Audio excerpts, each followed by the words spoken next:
Society sells us this simple promise, right? Follow the rules, get a normal job with average pay, and you'll have a good, stable life. But what if that whole promise is actually a trap? Is this path to stability really about security, or is it a cage in disguise? Let's break it down.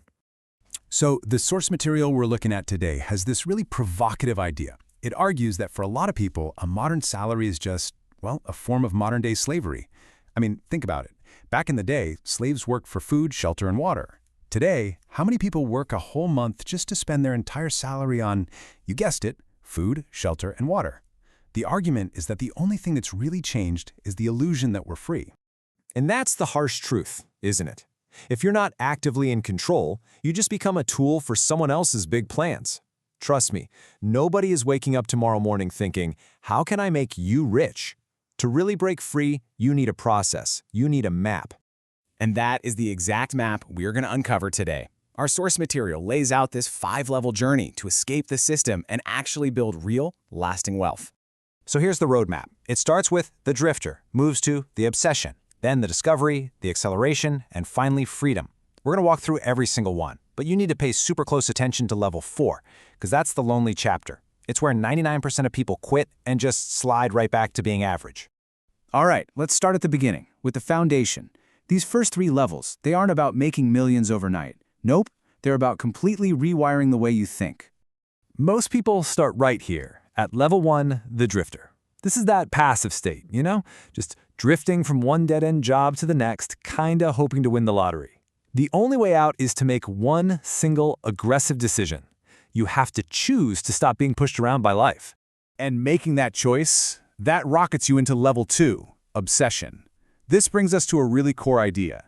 You have to get obsessed with one thing, and one thing only, getting rich. In your early years, this can't be one of 5 hobbies you kinda like. It has to be the focus. The source is super blunt about this. If you aren't rich yet, it's because you don't provide enough value.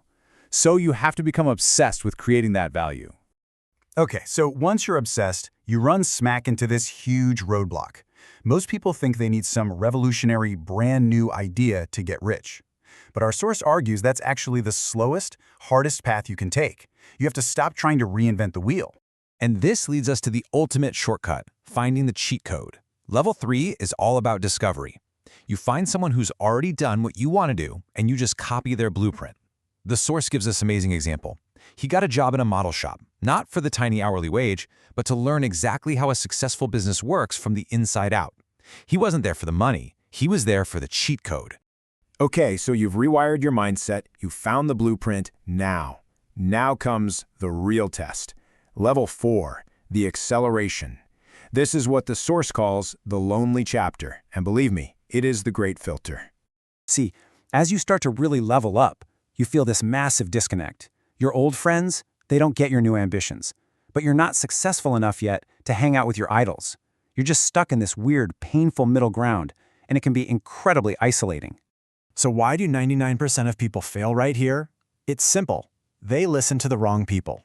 They look for comfort from friends and family on the couch, the ones who are just going to say, oh, that's great, because they don't want to hurt your feelings. What you actually need is harsh, constructive criticism from people in the trenches, your peers who have the experience to tell you straight up why your work actually sucks so you can make it better. But if you can push through that isolation, if you can take that criticism, you reach the final stage. You make it to level 5, freedom.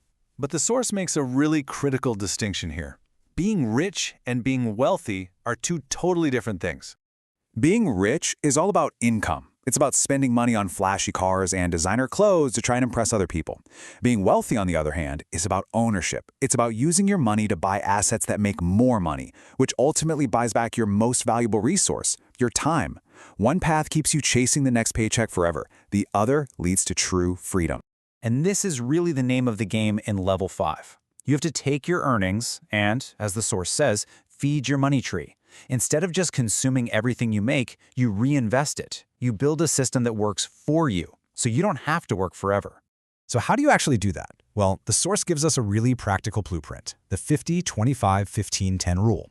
Okay, so 50% goes to your essentials, obviously. But then 25% goes to growth. Think assets like index funds.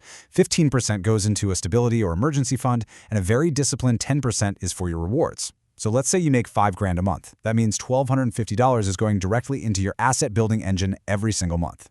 So there it is, from the drifter all the way to true freedom. This 5-level framework gives you a clear path, even if it's a challenging one. Every dollar you waste on meaningless stuff today is literally a dollar you are stealing from your future self.